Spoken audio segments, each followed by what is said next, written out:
ఆయన వాక్యమును దాచుకునుట అని వర్తమానం మనము నేర్చుకున్నాము. ఆయన వాక్యమును దాచుకునుట.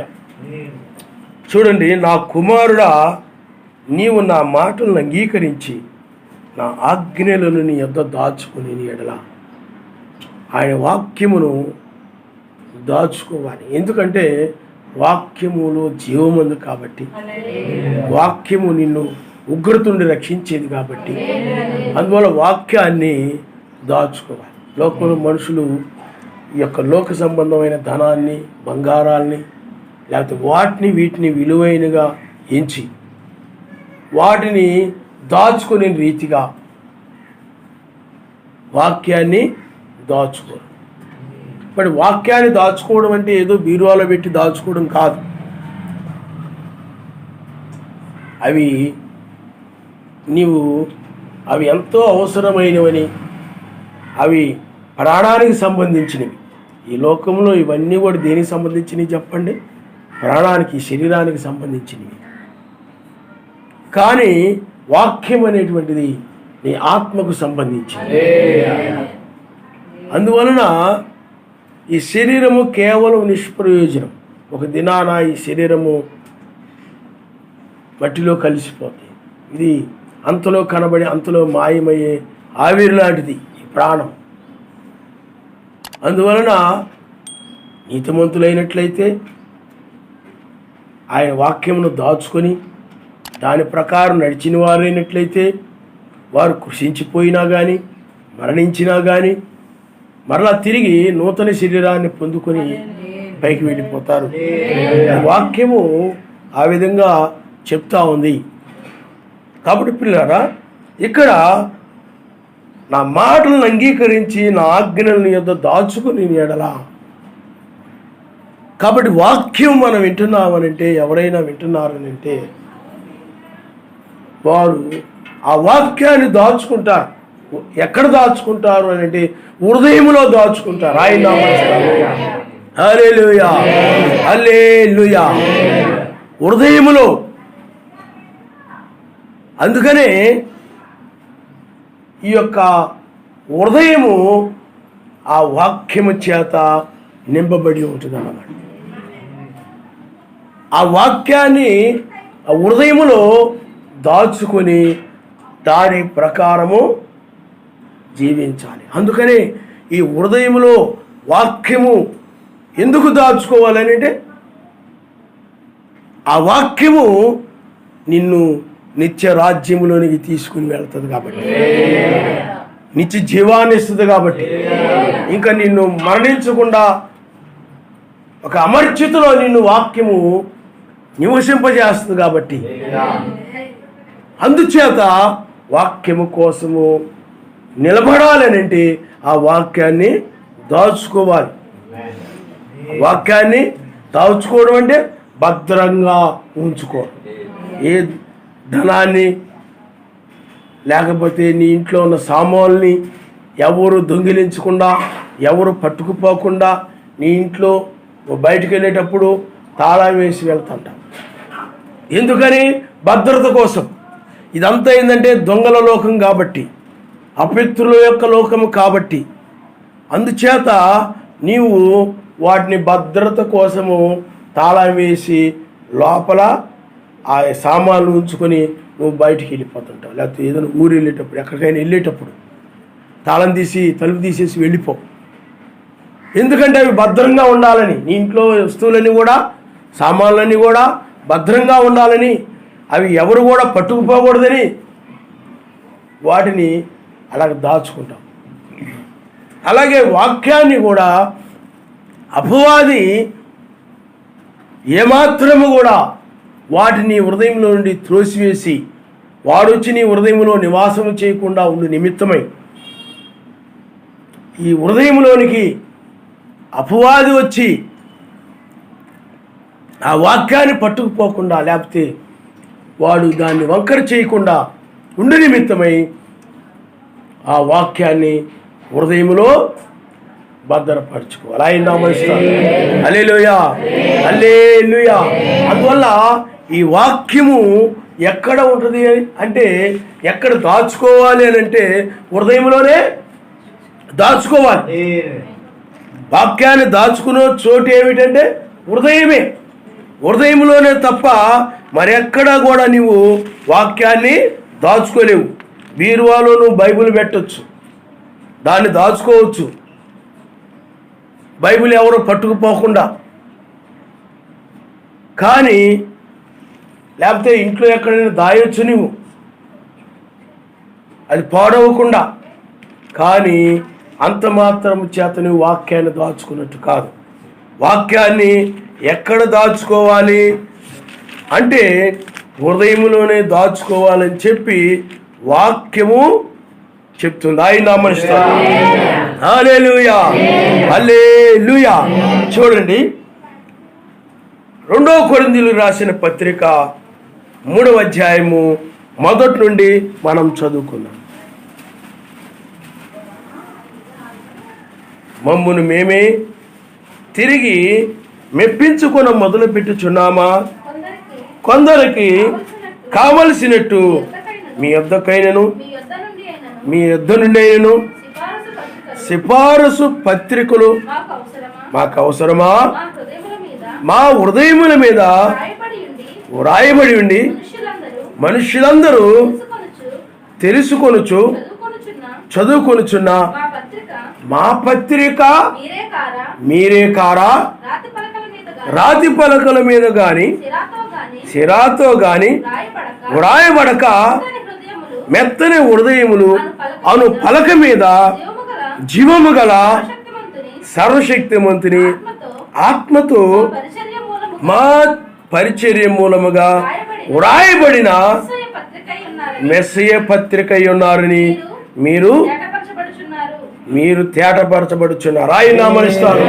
హల్లెలూయా, హల్లెలూయా. అంటే ఇప్పుడు వాక్యము రాతి పలక మీద గాని సిరాతో గాని వ్రాయబడక మెత్తని హృదయములు అను పలక మీద జీవము గల సర్వశక్తి ఆత్మతో వ్రాయబడి ఉన్నవని వాక్యం చెప్తా ఉంది. అంటే పరిశుద్ధాత్మ ద్వారా ఈ మాటలు ఎక్కడ వ్రాయబడుతున్నాయి చెప్పండి? ఎక్కడ భద్రం చేయబడతా ఉన్నాయి? హృదయం అనేటువంటి పలకల మీద, పత్రికల మీద. అందుకనే మా పత్రికలు అనగా చదువుకునేటువంటి పత్రికలు, మా పత్రికలు మీరే కారా? ఇప్పుడు వాక్యం ఉందనుకోండి, వాక్యము బయలు వెళతా ఉంటే అది నీ హృదయంలో రాయబడతావు. పరిశుద్ధాత్మ ఆ హృదయంలో అనే ఈ పలకబడినటువంటి మాటలని, బయలు వెళ్ళినటువంటి మాటల్ని హృదయంలో వ్రాస్తూ ఉంటాడు పరిశుద్ధాత్మ. హల్లెలూయా. ఎందుకంటే నీ ఒక పత్రిక, ఒక పేపర్. నువ్వేమై ఉన్నావు చెప్పండి? ఒక పేపర్ అయి ఉన్నావు. అవి ఎక్కడ భద్రం చేయబడుతున్నాయి అంటే నీ హృదయం అనేటువంటి పలక మీద. అందుకని నీవేమై ఉన్నావు అంటే ఒక బైబిల్ అయి ఉన్నావు నీవు. అందుకనే బైబిల్ నీ చేతిలో ఉండొచ్చు, కానీ దానికంటే అమూల్యమైనది నీవే ఆ బైబిల్. ఎప్పుడు అనంటే వాక్యము నీ హృదయం అనే పలక మీద వ్రాయబడినప్పుడు. ఎందుకు అలాగా హృదయం అనే పలక మీద? ఆనాడు మోషే కాలంలో ఆ యొక్క ధర్మశాస్త్రము పలకల మీద వ్రాయబడింది, కానీ ఆ పలకలు పగిలిపోయాయి. కానీ మెత్తని హృదయం అనేటువంటి పలకల మీద అవి పగిలిపోకుండా, అంటే పాడవకుండా, అవి జాగ్రత్తగా ఉండు నిమిత్తమై, అవి దాచబడు నిమిత్తమై, అవి భద్రంగా ఉండు నిమిత్తమై హృదయం అనే పలక మీద వ్రాయబడుతున్నాయి. ఆయన నామమునిస్తారు. హల్లెలూయా.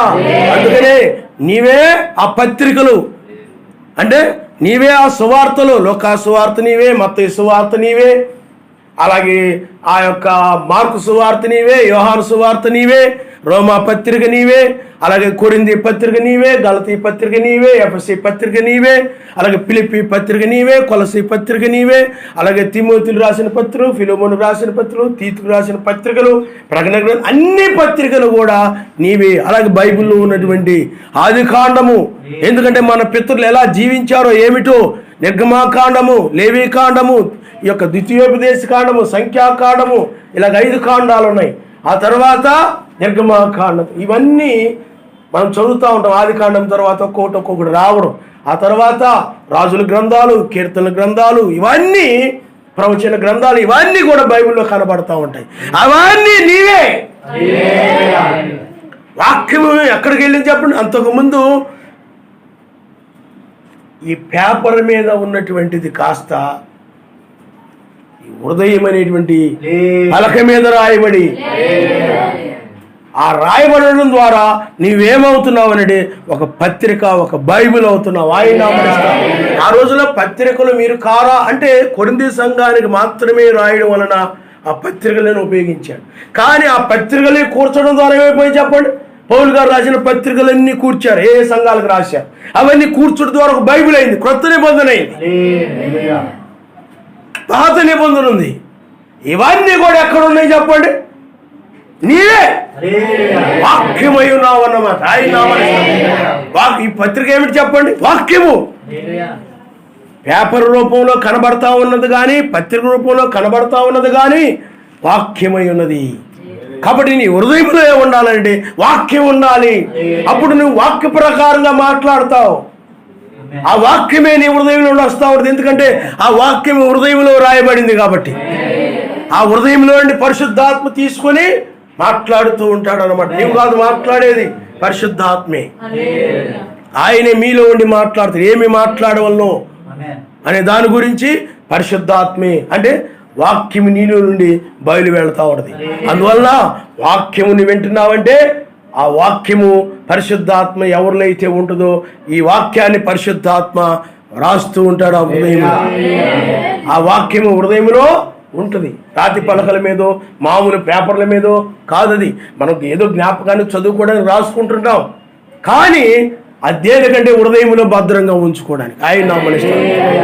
అందుకని వాక్యం ఎక్కడుండాలి చెప్పండి? హృదయంలో ఉండాలి. పత్రిక ఎవరు చెప్పండి? బైబిల్ ఎవరు చెప్పండి? నీవే. కాబట్టి ఆ బైబిల్లో ఉన్నటువంటి రాయబడినటువంటి ఆ వాక్యం అంతా కూడా నీ జీవితంలో ఉంటుంది, నీ హృదయంలో ఉంటుంది. కాబట్టి నీవే ఒక పత్రిక. పత్రిక కాదు, పత్రికలు ఆయన నామనిస్తాడు. హల్లెలూయా, హల్లెలూయా. రాతి పలక మీద గాక. అందువల్ల నువ్వేం చేస్తావునండి? వాక్యం మీద నిలబడతావు. నీ భర్త ఏకీపించకపోయినా, నీ భార్య ఏకీపించకపోయినా, లేకపోతే నీ తల్లిదండ్రులు ఏకీపించకపోయినా, నీ అత్తమామలు ఏకీపించకపోయినా, నీ బంధువులు ఏకీపించకపోయినా, నీ ఇంట్లో వారు నీకు సహకరించకపోయినా, నీవు ఈ యొక్క పత్రిక అయి ఉన్నావు కాబట్టి, వాక్యమై ఉన్నావు కాబట్టి, వాక్యమే మెస్సయ్య అయి ఉన్నాడు కాబట్టి, మెస్సయ్య యొక్క వాక్యం నీలో ఉన్నది కాబట్టి ఆయన కోసము నువ్వు నిలబడడం జరుగుతుంది. హల్లెలూయా. వారందరూ కూడా దుష్టుల పక్షంగా నిలిచినా కానీ, అపవాది పక్షంగా నిలిచినా కానీ, నీ వారందరూ కూడా విగ్రహారాధికుల పక్షముగా, లేకపోతే త్రాగుబోతుల పక్షముగా, వ్యభిచారుల పక్షముగా, నరహంతకుల పక్షముగా, లేకపోతే కొండిగాండ్ర పక్షముగా, లేకపోతే ఆ పనికిమాలిన వాళ్ళ పక్షముగా నీ వాళ్ళందరూ నిలిచినప్పటికీ కూడా నీవు మెస్సయ్య పక్షంగా నేను నిలుస్తావు. ఆయన హల్లెలూయా. కారణం ఏమిటంటే నీవు జీవము కలిగిన పత్రిక అయి ఉన్నావు. అందుకనే ఒకవేళ ఈ పత్రికలు కాల్చివేయబడవచ్చు, అవి కనబడకపోవచ్చు. ఎందుకంటే ఇవి కాగితము మానవుని చేత నిర్మించబడింది కాబట్టి. జీవం కలిగిన వాక్యమే, అక్షర రూపంలో ఉన్న వాక్యమే. కానీ నీకైతే మరణము లేదు. నువ్వు పత్రికలై ఉన్నావు, నీకు మరణము లేదు. మరణము లేని పత్రికలు, నాశనం లేని పత్రికలు, కాల్చివేసినా కానీ అవి కాల్చివేయబడకుండా ఉండే పత్రికలు. ఒకవేళ ఆ పత్రికలను చంపివేసినా కానీ మరలా తిరిగి లేచేటువంటి పత్రికలు వాక్యము నీవే అయి ఉన్నావు కాబట్టి, అందువలన నీవు ఈ చివరి కాలములో నీ హృదయం అనేటువంటి ఆ పలక మీద వాక్యము భద్రముగా ఉండేలాగున పరిశుద్ధాత్ముడే నీ హృదయములో దాస్తూ ఉన్నాడు. ఆయన నామనిస్తాడు. హల్లెలూయా, హల్లెలూయా. అందుకని వాక్యం ఎక్కడుంది చెప్పండి? అక్షర రూపంలో ఈ బైబిల్లో ఉంది, కానీ జీవం కలిగిన వాక్యము అక్షర రూపంలో ఉన్న వాక్యము కాదు, కానీ జీవముగా ఉన్నటువంటి వాక్యము నీ హృదయములో వ్రాయబడి ఉంది. హృదయం అనే పలక మీద అది దాచబడి ఉన్నటువంటి వాక్యం. ఆయన నామమున హల్లెలూయా. ఇప్పుడు మనము ఉదాహరణకి మనం బైబిల్లో అనేక మర్మాలు ఉన్నాయి, లేఖనాలు ఉన్నాయి, మరుగుగా ఉన్నాయంటే దాచబడి ఉండడం. అవి ఏమై ఉన్నాయి చెప్పండి? దాచబడి ఉంది. 7 ముద్రలు, 7 సంఘకాలాలు, 7వ ముద్ర, ఇవన్నీ కూడా దాచబడి ఉన్నాయి. మెస్స యొక్క మొదటి రాకడం గురించి కూడా దాచబడి ఉంది. ఆ రోజుల్లో ఆ దాచబడిన వాక్యాన్ని, ఆ దాచబడిన మెస్సయ్యని సామాన్యులు మాత్రమే చూడగలిగారు మొదటి రాకడలో. కానీ ఆ పరిచయులు ఆ ధర్మశాస్త్రం అంతా చదువుతున్నారు, ధర్మశాస్త్రం అంతా వాళ్ళకు తెలుసు, వాడు మేము మోషే శిష్యులు అని చెప్పుకుంటున్నారు, అన్నీ ఎరిగి ఉన్నారు, లేఖనాలన్నీ వాళ్ళకు తెలుసు, అన్నీ మాకు తెరబడి ఉన్నాయి, మేమన్నీ చూడగలుగుతున్నాం అనుకుంటున్నారు. కానీ వారికి ఏమాత్రము కూడా అవి కనబడలేదు. వాళ్ళకి మరుగు చేయబడి ఉంది. వాక్యం ఏమైనా చెప్పండి, మరుగు చేయబడి ఉంది.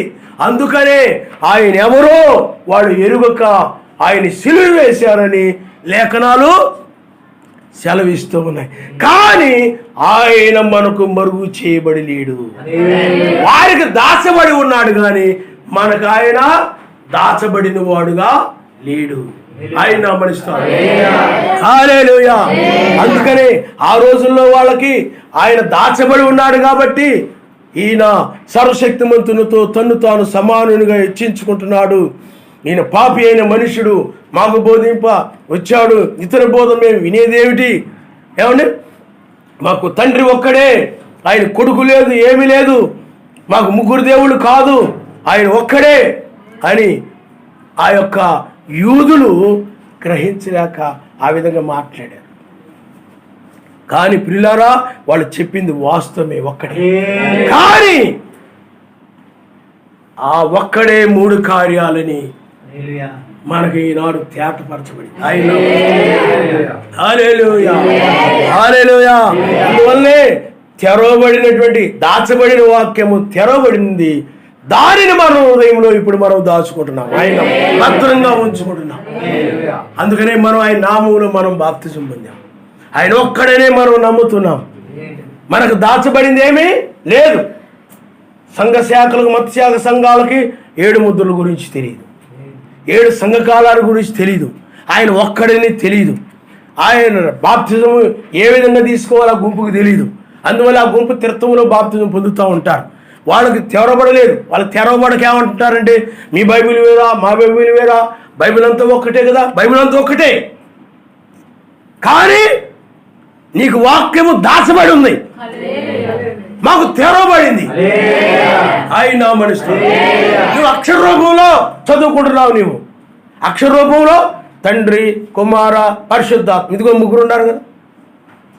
కానీ ఆయన 3 కార్యాలు. అందుకని ఆయన ఒక్కడు. నా ముందు ఎవరు లేరు, నా తరువాత ఎవరు ఉండరు, నేనే యావేను, నేను తప్ప వేరొక రక్షకుడు లేడు. హల్లెలూయా, హల్లెలూయా. కాబట్టి మనము ఆయన ఒక్కడు అని మనకు తెరవబడింది. కాబట్టి సంఘ శాఖలకు అనగా మత్స్యాగ సంఘాల వాళ్ళకి తెరవబడలేదు.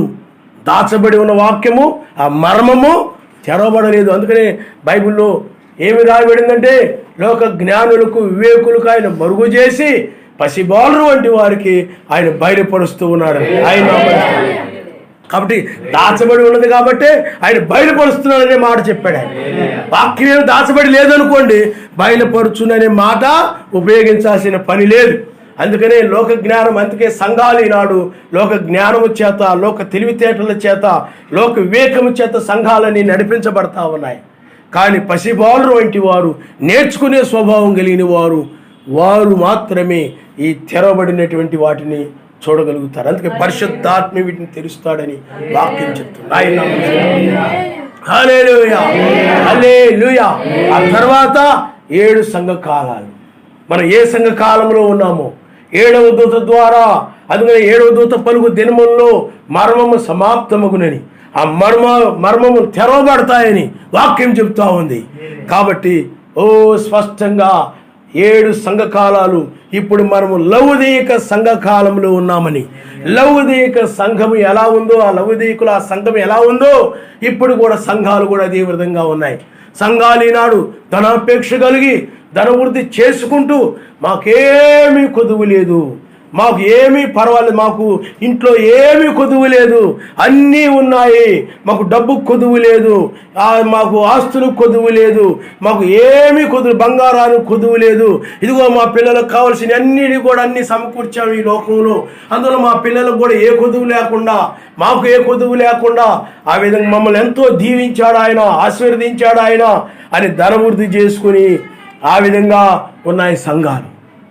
అయితే ఆయన ఏం చెప్తున్నాడంటే, మాకేమీ కొదువు లేదని చెప్తున్నావు కానీ నీకు రక్షణ కొదువుగా ఉంది, ఆత్మ లేదు. సర్వశక్తిమంతుడు నీ కొదువుగా ఉన్నాడు. సర్వశక్తిమంతుడు మీ సంఘములో లేడు, ఆయన వెలుపల ఉండి తలుపు తడుతున్నాడు లోపలికి రావడానికి. లౌదీక సంఘ కాలంలో అందుకని సంఘాలన్నిటి కూడా వెలుపల ఉన్నాడు. అందుకని లౌదీక సంఘములో ఆయన వెలుపల ఉన్నాడు. లోపల ధనవృద్ధి చేసుకుని మాకేమి కొదువు లేదనుకుంటున్నారు కానీ ఆయన వెలుపల ఉండి తలుపు తట్టి లోపలికి రావాలని ఆయన ప్రయత్నం చేస్తున్నాడు. అందుకని లోపలికి రావడం కోసం ఈ లౌదీక సంఘ కాలంలో లౌదీక సంఘాల్లో ఉన్నటువంటి సంఘాలను కూడా ధనవృద్ధి చేసుకుని మాకేమి కొదువు లేదని చెప్పుకుని ఈ సంఘాల్లోనికి లోపలికి రావడం కోసం ఆయన 7వ సంఘ కాలంలో 7వ దూతను ఆయన పంపించాడు. ఆయన హల్లెలూయా. 7వ దూత ద్వారా ఆయన మతశాఖ సంఘాల యొక్క తలుపుల్ని తచ్చాడు. అయితే ఈ సంఘాలని కూడా చేర్చుకోలేదు. ఆయన ఒక్కడనే ఆయన నామంలో బాప్తిజాన్ని ఈ సంఘాలు చేర్చుకొనక ఆ ఒక్కడనే దాన్ని తిరస్కరించేసి, నామంలో బాప్తిజాన్ని తిరస్కరించి ఈ సంఘాలు బాప్టిస్ట్ సంఘము, నూతన సంఘము, పెంతెకోస్తు సంఘము, ఈ పనికిమాల గుంపులు అన్నీ కూడా తులసివేశాయి. ఈనాడు సతీష్ కుమార్ చర్చి కాబట్టి ఇంకా చాలా చర్చీలు ఉన్నాయి. ఇవన్నీ కూడా ఆయన నామాన్ని తిరస్కరించిన సంఘాలు, ఆయన ఒక్కడిని తిరస్కరించిన సంఘాలు, అపోస్తులు బోధించిన బోధను, పరిశుద్ధాత్మని వరాన్ని తిరస్కరించిన సంఘాలు ఇవి ధనవృద్ధి చేసుకుని మాకేమీ కొదువు లేదు, మాది చాలా పెద్ద సంఘము, ప్రపంచంలోని గొప్ప గుర్తింపు కలిగిన సంఘము అని చెప్పుకుంటూ ఉన్నారు వాళ్ళందరూ కూడా. అయితే ఆయన లోపలికి రావడానికి ప్రయత్నం చేశాడు కానీ అనేక సంఘాలు ఆయన్ని తిరస్కరించాయి. కానీ నీవైతే ఆయన్ని చేర్చుకున్నావు. ఆయన హల్లెలూయా. నీ తలుపు తట్టాడు, నీ హృదయాన్ని తట్టాడు ఆయన. నువ్వు ఆయన లోపలికి వచ్చాడు పరిశుద్ధాత్మగా. ఆయన వచ్చాడు, ఆయన నామాన్ని అంగీకరించావు, ఆయన నామములో నువ్వు బాప్తిజం పొందావు. ఇప్పుడు 7వ సంఘకాలంలో ఉన్నామని, ఇది లౌదీక సంఘకాలమని, అత్యంత భయంకరమైన నీచమైన పాపముతో నిండిపోయినటువంటి సంఘకాలము ఏ కాలంలోనూ కూడా లేదు. జనులు బహుగా గర్వించి, అందుకని నాశనానికి ముందు గర్వము నడుచునని వాక్యం చెప్తా ఉంది. అందుకని ఎక్కడికక్కడ ఒకరి మీద ఒకరు హెచ్చించుకొని గొడవలు పడుతూ, తన్నుకుంటూ, చంపుకుంటూ, ఘోరమైన పాపాలతో నిండిపోయినటువంటి భయంకరమైనటువంటి దుర్బోధలతో నిండిపోయి అనేక సంఘాలు, లక్షల సంఘాలు, అంటే 150,000కు పైగా ఉన్నాయి సంఘాలు, దుర్బోధ సంఘాలు, అనేక సంఘాలతో నిండిపోయి చాలా భయంకరంగా ఉన్నటువంటి కాలము ఈ లౌదీక సంఘకాలము. అట్టి భయంకరమైన దుర్బోధల నుండి, ఆ తప్పుడు సిద్ధాంతాల నుండి, ఆ డినామినేషన్స్ నుండి నిన్ను ఆయన నడిపించాడు వెలుపలికి. నీ హృదయాన్ని తెరిచాడు కాబట్టి నీవు ఆయన దగ్గరికి నువ్వు రాగలిగావు. ఆయన నా మనసు. హల్లెలూయా, హల్లెలూయా. అందుకనే చాలా సంఘాలు ఉన్నాయి కదండి, ఉన్నాయి. కానీ వాటికి వాక్యము దాచబడి ఉంది, నీకైతే వాక్యము తెరవబడి ఉంది. ఆయన నా మనసు. హల్లెలూయా, హల్లెలూయా. ఇప్పుడు ఆ తెరవబడిన వాక్యాన్ని నువ్వేం చేస్తున్నావు చెప్పండి? దాచుకుంటున్నావు. ఇప్పుడు హృదయం అనే పలక మీద ఆయన ఒక్కడనే రాయబడింది, ఆయన నామంలోనే రక్షణ రాయబడింది. ఇవన్నీ ఇది లౌదీక సంఘకాలమని. ఈ లౌదీక సంఘకాలంలో ఇది ఎత్తబడే కాలం ఇదే. లౌదీక సంఘకాలంలోనే 7వ అడుగు ఆనోహు లౌదీక సంఘకాలంలో, అంటే 7వ సంఘకాలంలో కొనిపోబడ్డాడు. అంటే ఆయన వధువుకు సాదృశ్యంగా ఉన్నాడు. 7వ వాడు ఆనోహు కొనుకోబడిన రీతిగానే ఈ యొక్క 7వ సంఘ కాలంలో వధువు కొనుకోబడతాది. కాబట్టి 7వ సంఘ కాలంలో 4 జాములు ఉన్నాయి. ఈ సంఘ కాలంలో సాయంకాలము, అర్ధరాత్రి, కోడి కూసే వేళ, తెల్లవారుజాము. ఓ, ఇది దాచబడి ఉంది. దాచబడినటువంటి ఆ జాములు ఆయనే తెరిచాడు. ఆయన నామమున హల్లెలూయా. కాబట్టి ఇప్పుడు మనము ఇప్పుడు ఆ దాచబడిన దానిని మనము తెరవబడిన మనము చూస్తున్నాము. ఇప్పుడు ఆ తెరవబడిన వాక్యాన్ని, రెండవ రాకడ వాక్యాన్ని మనము దాచుకుంటున్నాం. ఆయన నామమున ఆ నీతి, ఆ సమాధానము, పరిశుద్ధాత్మ ఆనందము, అవి వాటి కోసం వాక్యాన్ని ఏం చేస్తున్నాం చెప్పండి? దాచుకుంటున్నాం మనం హృదయంలో. వాక్యాన్ని ఏం చేయాలి? దాచుకోవాలి. అందుకని నువ్వు ఇప్పుడు ఏమై ఉన్నావంటే అమర్త్యమైన పత్రికగా మారిపోతున్నావు. ఆయన నామమున హల్లెలూయా, హల్లెలూయా. ఎందుకని? ఈ తెల్లవారుజామున మర్త్యమైన లోకములో నీవు జీవిస్తున్నావు, మర్త్యమైన శరీరములో జీవిస్తున్నావు, కానీ నీలో జీవము కలిగిన మాటలు ఉన్నాయి. కానీ ఇప్పుడు ఏం జరుగుతుందంటే ఆ జీవము కలిగిన మాటలు అయినటువంటి ఆ పత్రికగా ఉన్నటువంటి నీవు, ఆ శరీరముగా ఉన్నటువంటి నీవు, నశించే శరీరముగా నశించే పత్రికగా ఉన్న నీవు అమర్త్యమైన పత్రికగా ఇప్పుడు రూపాంతరం చెందావు. మర్త్యమైన దాని నుండి అమర్త్యమైన దానిగా రూపాంతరము. అందుకనే ఇక ఈ బైబిల్ ఉండకపోవచ్చు, ఈ ప్రపంచంలో కనబడకపోవచ్చు, కానీ నీవు ఒక బైబిల్ వలె, ఒక పత్రికలో సదా ఆయనతో నీవు ఉంటావు. హల్లెలూయా. ఓ, లూకా సువార్త నీవే, యోహాను సువార్త నీవే, మత్తయి సువార్త నీవే, మార్కు సువార్త నీవే, అపోస్తలుడైన పౌలు గారు రాసిన పత్రికలు కూడా నీవే. అందువల్ల వాక్యముగా ఈ చివరి కాలంలో నీవు మార్చబడి, అనగా వాక్యమైన పత్రికలు అయినటువంటి నీవు, వాక్యముగా మార్చబడి నీవు అమర్త్యతను ధరించుకొని పైకి వెళ్ళిపోతున్నావు. అందుకని నీతి, సమాధానం, పరిశుద్ధాత్మ ఆనందం ఎవరు కలిగి ఉంటారో వాళ్ళు వాక్యంగా మారితేనే. వాక్యంగా మారడం అంటే ఆ వాక్యాన్ని అనుసరించడమే. ఆ వాక్యాన్ని ఎవరైతే అనుసరిస్తుంటారో వాళ్ళు వాక్యంగా మారుతున్నట్లు. నువ్వు ఎల్లప్పుడూ ప్రార్థిస్తున్నావు అనుకోండి, ఎప్పుడైతే ప్రార్థిస్తున్నావో అప్పుడు ఎల్లప్పుడూ ప్రార్థించుడనే వాక్యంగా నువ్వు మారిపోయావు. నీకు అర్థమవుతుందండి? ఆ విధంగా నువ్వు అన్యాయం చేయకూడదు, ఎవరిని ద్వేషించకూడదు. నువ్వు ఎప్పుడైతే వాటిని మానేసావో అప్పుడు నీవు నీతిమంతుడు అని ఆ వాక్యముగా నువ్వు మారిపోతావు.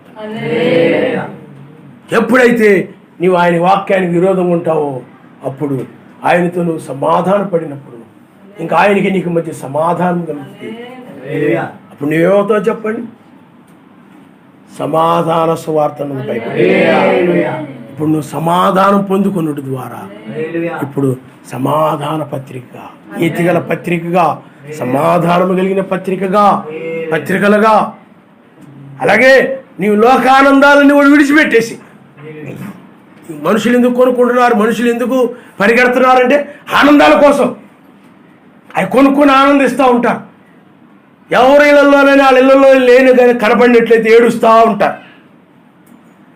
వాళ్ళ ఇంట్లో ఉన్నాయి మా ఇంట్లో లేవు, వాళ్ళ ఇంట్లో ఉన్నాయి మా ఇంట్లో లేవు అని. ఎప్పుడైతే వీళ్ళు కూడా కొనుక్కుంటారో వాళ్ళ ఇంట్లో ఉన్నాయి, వాళ్ళకంటే మేము మంచిగా కొనుక్కున్నామని ఆనందపడిపోతూ ఉంటారు. వాళ్ళకంటే మాయే బాగున్నాయి అని సంతోషపడిపోతుంటారు. ఈ లోకానందం అది.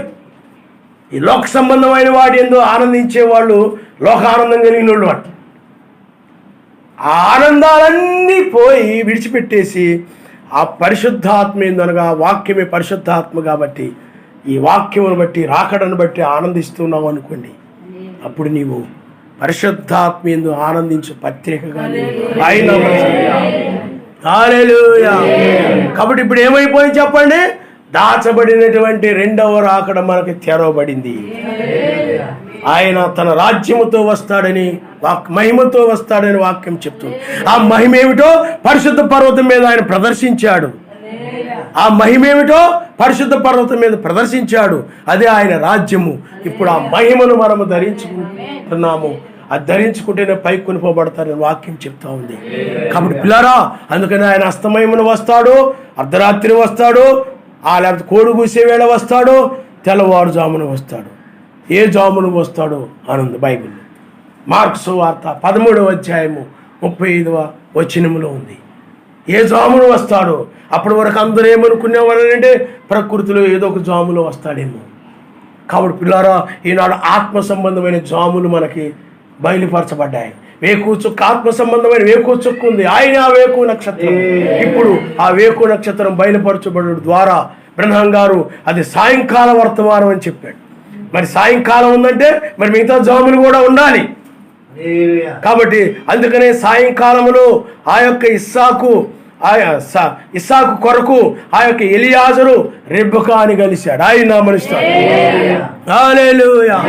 అందువల్ల మనము సాయంకాలంలో లేము, అర్ధరాత్రిలో లేము, కోడి కూసే వేళలో లేము, తెల్లవారుజాములో వచ్చాం. అంటే తెల్లవారుజాములో మనం ఉన్నాము. తెల్లవారుజాములో ఆయన అక్కడ ఆయన నామనిస్తాడు. లేఖనాలు చెప్తా ఉన్నాయి. ఆ విధంగా లేఖనమే మాట్లాడుతూ ఉంది. తన కొరకు కనిపెట్టుకుని ఉండి వారు రక్షణ నిమిత్తమై ఆయన రెండవసారి వస్తాడు. రక్షణ నిమిత్తమై కాలం నెరిగి నిద్ర మేల్కొని వేళని తెలుసుకుని ఇలాగూ చేయడి. విశ్వాసులైనప్పటికంటే రక్షణ సమీపంగా ఉంది. నిద్ర మేల్కొని వేళన్నా తెల్లవారుజామున ఒకటే. వేకు నక్షత్రమే నిద్ర మేల్కొలిపేది కాబట్టి వాక్యమే మాట్లాడుతూ ఉంది. ఆయన కలలిచ్చి అందుకనే ఆయన ద్వారా ఈ కార్యం జరుగుతుందని రుజువు చేసుకోవడం కోసమే ఆయన వేకు నక్షత్రాన్ని గురించి కలలు ఇచ్చాడు. ఆయన ఇదిగో నేను త్వరగా వచ్చానని తూర్పు నక్షత్రం కనబడ్డం. 96లో బయలుపరచబడ్డం. మీకు అర్థమైందా? ఆ తర్వాత 1988లో ప్రపంచాన్ని చీకటి గమ్మడం, నక్షత్రాలు రాలిపడిపోవడం, ఆకాశం సురసురా రగులుకొని కింద పడిపోవడం, ఇవన్నీ కూడా 1988లో కల్లో చూయించాడు. ఇవన్నీ బైబిల్లో ఉన్నాయి. ఎప్పుడైతే ఆయన చదవక ముందే కల్లో చూయించాడు, ఆయన బైబిల్లో ఉన్న దాన్ని బట్టి నాకు ఇంకా నమ్మకం పెరిగింది. ఆయన ఉన్నాడు కాబట్టి బైబిల్లో ఉన్న విషయాలు తెలియకుండానే కల్లో చూయించాడంటే ఆయన ఉన్నాడు కాబట్టి. అదే ఆయన లేడనుకోండి, ఆ బైబిల్లో విషయాలు మనకు చూయించబడవు. బైబిల్లో విషయాలు చదవకముందే ఎప్పుడు కూడా ఆ యొక్క వేకు చుక్క గురించి బైబిల్లో ఉందని నాకు తెలియదు. ప్రపంచాన్ని చీకటి గమ్ముతుందని, నక్షత్రాలు రాలిపడిపోతాయని నాకు తెలియదు. రెండవసారి ఆయన వస్తాడని తెలియదు, వేకు చుక్కగా వస్తాడని తెలియదు. ఇవన్నీ ఎందుకు చూయించాడనంటే తెల్లవారుజాము అనేది ఉన్నది, నిద్ర మేలుకొనేది ఉన్నది. అదే తెల్లవారుజాము విశ్వాసం రక్షిస్తాడని ఉన్నది.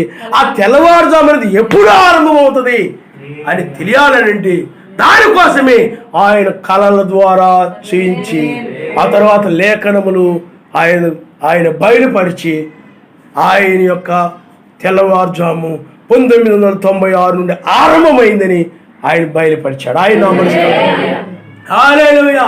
చాలా మందికి తెల్లవారుజామని తెలుసు, కానీ ఎప్పుడు అనేది.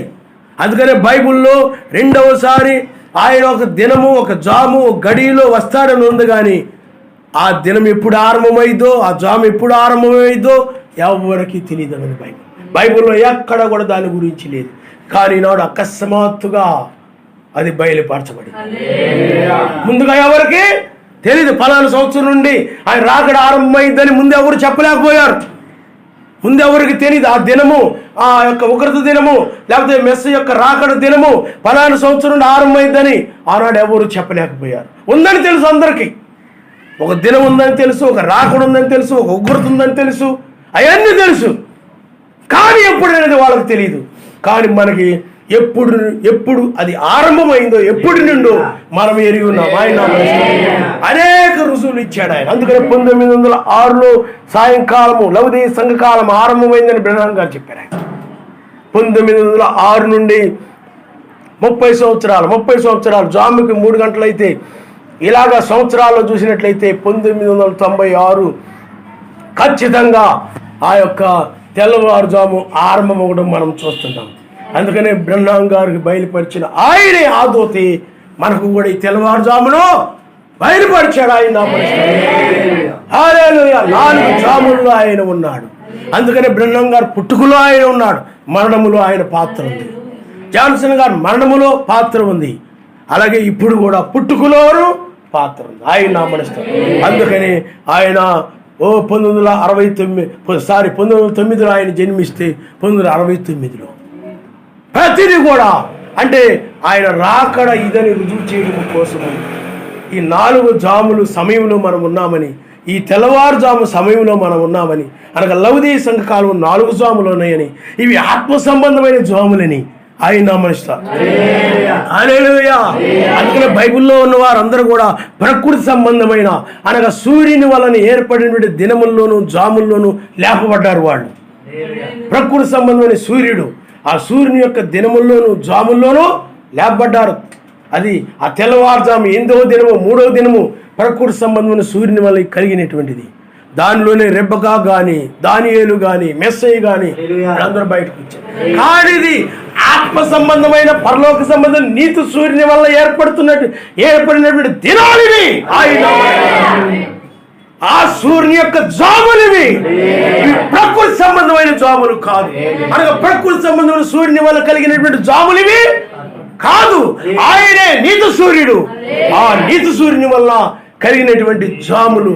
అందుకని దినములు, సంవత్సరాలు ప్రకృతిలో ఉన్నటువంటి ఆ యొక్క సూర్యుని వల్ల, అనగా పెద్ద జ్యోతి, ఆ చిన్న జ్యోతి, ఆ యొక్క వాటిని బట్టి కలుగుతాయని ఆ ఆది కాండంలో రాయబడింది.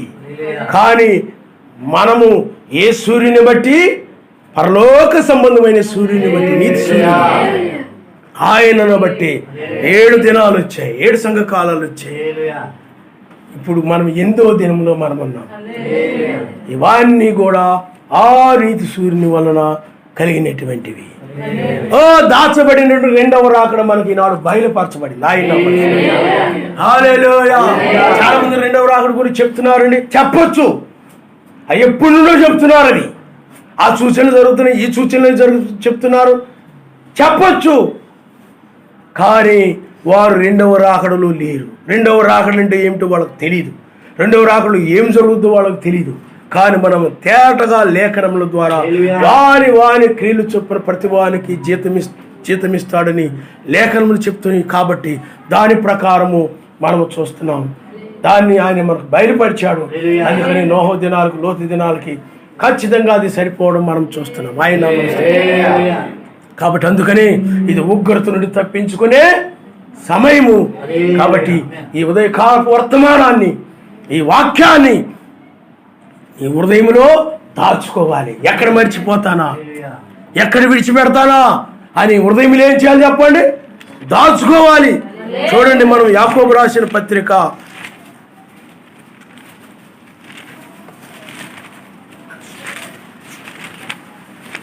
చూడమ్మా, యాకోబు రాసిన పత్రిక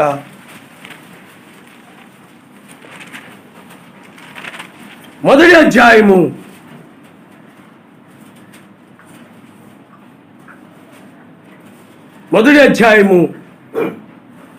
22వ వచనాన్ని మీరు ఒకసారి చదవండి అమ్మా. మీరు వినువారు మాత్రమై ఉండి మిమ్మును మీరు మోసపుచ్చుకొనకుండా వాక్య ప్రకారము ప్రవర్తించువారై ఇండుడి. ఎవడైనను వాక్యమును వినువాడయుండి దాని ప్రకారము ప్రవర్తింపని వాడైతే వాడు అద్దములో తన సహజ ముఖమును చూచుకొను మనుషుని పోలి ఉన్నాడు. వాడు తను చూచుకొని అవతలికి పోయి తనెట్టివాడో వెంటనే మర్చిపోవును కదా. చూడండి, అయితే స్వాతంత్రమునిచ్చు సంపూర్ణమైన నియమములు తేరి చూచి నిలకడగా ఉండువాడెవడు? వాడు విని మర్చువాడు గాక క్రియలు చేయువాడయుండి తన క్రియల్లో ధన్యుడు. ఆయన నామనిస్తాడు. హల్లెలూయా. అందుకనే విని దాని ప్రకారం ప్రవర్తించిన వాళ్ళు ఏమైపోతారు చెప్పండి? పరలోకం వెళ్ళిపోతాను అనుకొని. ఎందుకంటే నిజమైన వర్తమానం వింటున్నాను కదా, 2వ రాకడ వర్తమానం వింటున్నాను కదా అని పరలోకం వెళ్తాను అనుకుంటాడు, కానీ మోసపోతాడు. విని దానికి భయపడి ఆ వాక్యాన్ని అనుసరిస్తున్నవాడి, ప్రవర్తించేవాడి ఆ క్రియలలో ధన్యుడవుతాడు. ప్రవర్తించేవాడు, ఆ క్రియలు కలిగిన వాడు, అతడు విను మరుచువాడు కాకుండా దాన్ని నెరవేర్చేవాడు. ప్రవర్తించడం అంటే దాన్ని నెరవేర్చడం.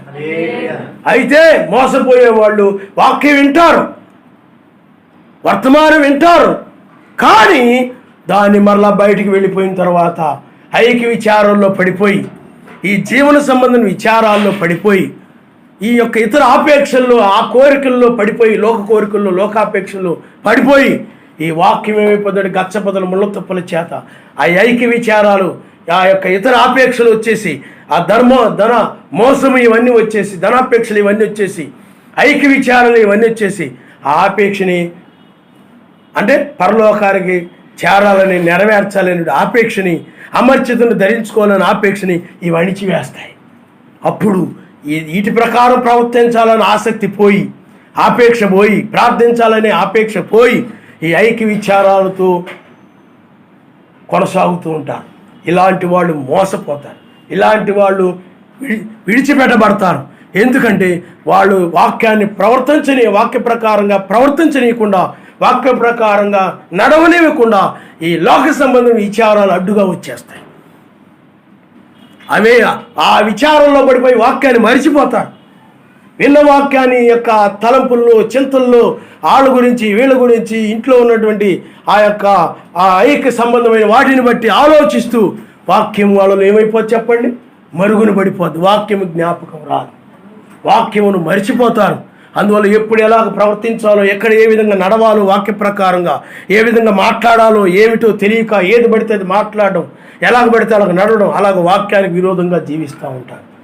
కానీ వాక్యాన్ని మాత్రం వింటూ ఉంటారు, కానీ మోసపోతారు ఇలాంటి వాళ్ళందరూ.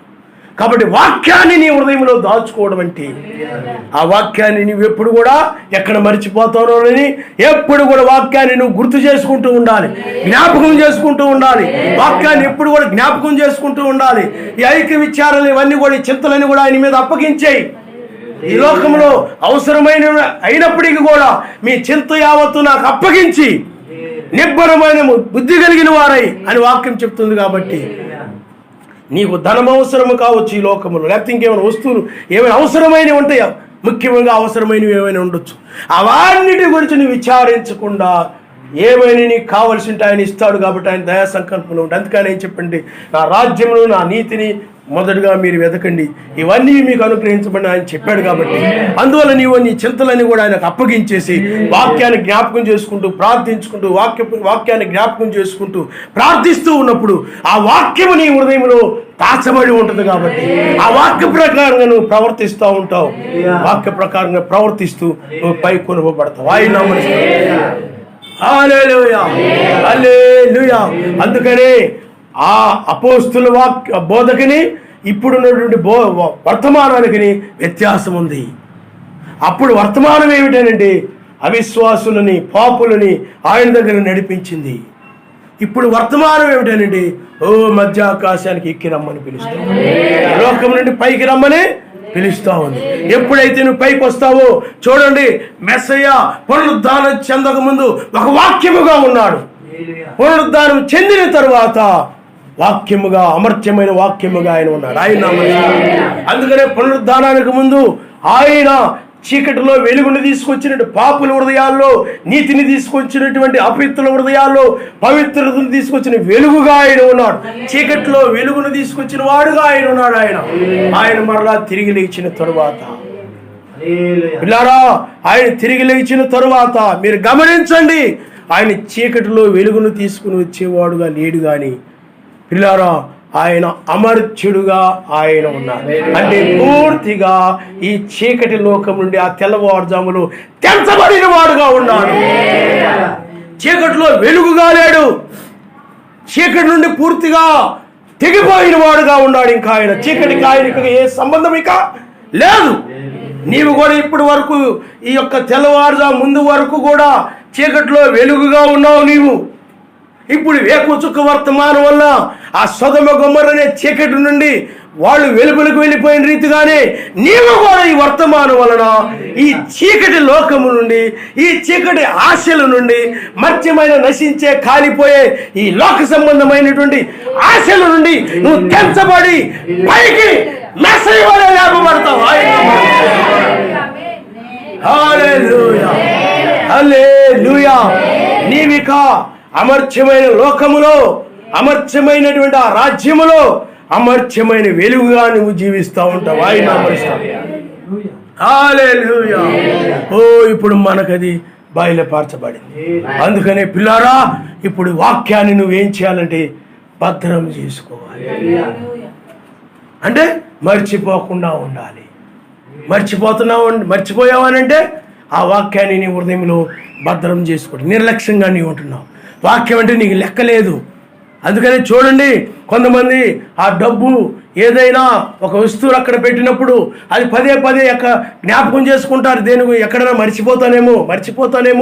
నువ్వు ఒక బ్యాగ్ తీసుకుని వెళ్తున్నావు అనుకోండి, ఏదో నూరు వెళ్తున్నావు అనుకోండి, ఆ బ్యాగ్లో డబ్బులు ఉన్నాయి అనుకోండి, పదే ఆ బ్యాగ్ వంక చూసుకుంటావు, బ్యాగ్ వంకే చూసుకుంటా ఉంటావు. ఉందా లేదా, ఎక్కడైనా మర్చిపోతున్నారా, అదే ఆలోచనతో ఉంటావు. కూర్చుని ఎక్కడైనా దాన్ని వదిలిపెట్టి వెళ్ళిపోతానేమో, అదే భయముతో ఎక్కడ దాన్ని మర్చిపోతానో, ఎక్కడ విడిచిపెట్టేస్తానో అని వాటి విషయంలో అంత జాగ్రత్త కలిగి ఉంటున్నావే, మరి రక్షణ విషయంలో నువ్వు ఎంత జాగ్రత్త కలిగి ఉండాలో ఆలోచించాలి. ఆయన మనిషి దీన్ని నిర్లక్ష్యం చేస్తే నువ్వు నిత్య శిక్షణ అనుభవించాల్సిందే.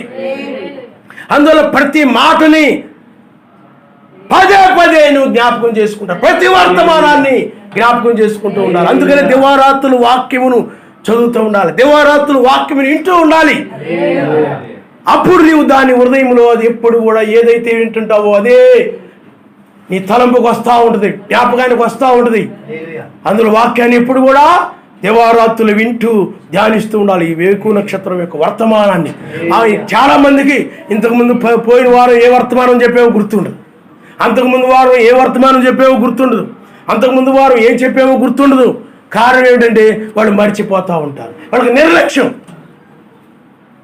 నిర్లక్ష్యమే కలిగి ఉంటారు. ఆ వర్తమానం వాళ్ళకి జ్ఞాపకం ఉండదు. వాళ్ళు ఎప్పుడూ మర్చిపోయి ఉంటారు.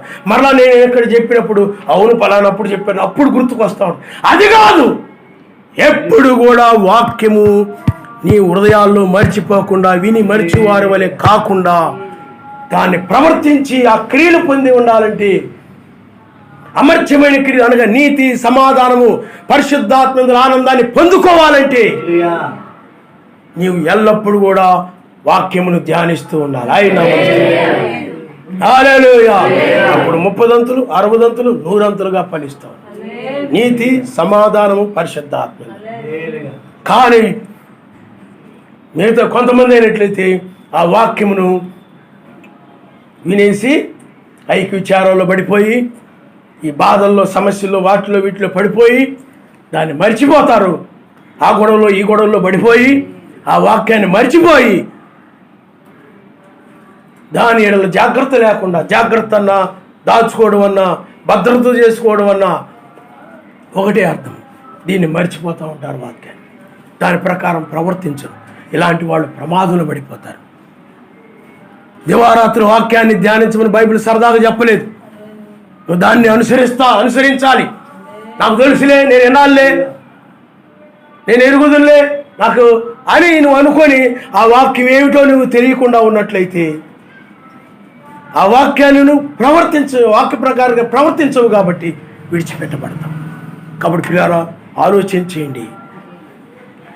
ఈ ప్రపంచంలో రాబోయే అతి భయంకరమైన ఆయన ఉగ్రత, ఆయన కోపము ఈ పాపుల మీద, ఈ యొక్క మతశాఖ సంఘాల మీద, మతశాఖ సంఘాలకు వెళ్ళేవారి మీద, మతశాఖ బోధనలు వెంబడించే వారి మీద, ఈ లోకం మీద ఆయన ఉగ్రత, ఆయన కోపము చాలా తీవ్రంగా ఉన్నది. కాబట్టి ఆయన కోపాన్ని నువ్వు తప్పించుకోవాలంటే నీవు దీనుడివై గొర్రె పిల్లవలే బయటికి రావడమే. ఆయన హల్లెలూయా, హల్లెలూయా.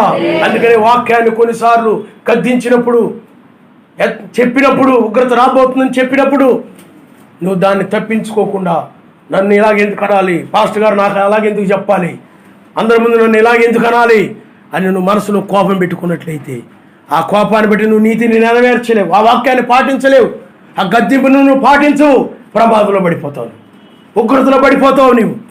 కాబట్టి పిల్లారా, ఆ ఉగ్రతను తప్పించుకోవాలని అంటే లోకం విడిచిపెట్టి బయటికి రావాలి. అంటే నీవు ఇక లోక సంబంధమైన చీకట్లో వెలుగుగా కాకుండా పరిపూర్ణమైన చీకట్లో లేనిటువంటి పరలోక సంబంధమైనటువంటి ఆ వెలుగుగా మార్చబడి ఉండాలి. అమర్త్యమైన వెలుగు, అదే పగలు. అదే పగలు ఆయన నామరిస్తాం. కాబట్టి పగలు రాబోతా ఉంది, రాత్రి చాలా గడిచి పగలు రాబోతా ఉంది. కాబట్టి పిల్లల రాత్రి అంటే ఈ లోకమే చాలా గడిచింది అని ఆ రోజుల్లోనే పౌలు గారు చెప్పారు. కాబట్టి ఇప్పుడు రాత్రి చాలా గడిచిపోయింది, ఇప్పుడు తెల్లవారుజాములో ఉన్నాం. రాత్రికి 4 జాములు ఉంటే తెల్లవారుజాములో ఉన్నాం. సాయంకాలం అయిపోయింది, అర్ధరాత్రి అయిపోయింది, కొడుకుసే వేళ అయిపోయింది, ఇప్పుడు నిద్ర మేల్కొని వేళ వచ్చింది. ఆ రోజుల్లోనే పౌలు గారు నిద్ర మేల్కొని వేళైంది తెలుసుకోండి అంటున్నాడు ఆయన. అంటే ఆ రోజుల్లోనే ఆ నిద్ర మేల్కొని వేళ సమీపంగా ఉందని చెప్తున్నాడు పౌలు గారు. రాత్రి చాలా గడిచిపోయి పగలు సమీపంగా ఉంది అంటున్నాడు. అంటే ఆయన రాజ్యం సమీపంగా ఉంది. ఈ లోకం యొక్క నటన, లోకం అంతా కూడా చాలా మటుకు ఇంకా ఆ రాత్రి అంటే ఈ సమయము చాలా గతించిపోయింది. ఎందుకంటే ఈ లోకము రాత్రిలో ఉంది, చీకటిలో ఉంది. కాబట్టి దానికి ఇవ్వబడిన సమయం చాలా గతించిపోయింది. కాబట్టి ఆ రోజుల్లోనే పౌలు గారు చెప్తున్నారు. కానీ ఇప్పుడైనట్లయితే ఆ సమయంలో మనం ఉన్నాం, ఆ లేఖనాలు నెరవేర్చబడ్డం మనం చూస్తున్నాం. కాబట్టి పిల్లారా, బైబిల్లో ఇది ఏది కూడా నిరర్ధకము కాదు, వ్యర్థము కాదు, ఏదో సరదాగా కాలక్షేపంగా రాయబడి అది నెరవేర్చబడకుండా ఉండదు. అది సరదాగా కాలక్షేపంగా రాయబడింది కాదు, ప్రతిదీ కూడా నెరవేర్చబడేది. కానీ నాడు నీ జీవితంలో ఆయన నెరవేరుస్తున్నాడు, నీకోసం ఆయన నెరవేరుస్తున్నాడు. నీ కోసమే ఆ దాచబడిన వాక్యము తెరవబడింది. కాబట్టి ఆయన వాక్యాన్ని ఇప్పుడు నువ్వు దాచుకో. ఆ వాక్యాన్ని దాచుకోవడమే ఆయన్ని నువ్వు దాచుకోవడం. ఎప్పుడు ఆయన్ని జ్ఞాపకం చేసుకో అంటే ఆయన వాక్యాన్ని జ్ఞాపకం చేసుకుంటూ ఉండాలి. నువ్వు అన్నిటికంటే అందరికంటే ఎక్కువగా ఆయన్ని ప్రేమించినప్పుడు ఆ సర్వశక్తిమంతుడినే జ్ఞాపకం చేసుకుని ఉండాలి.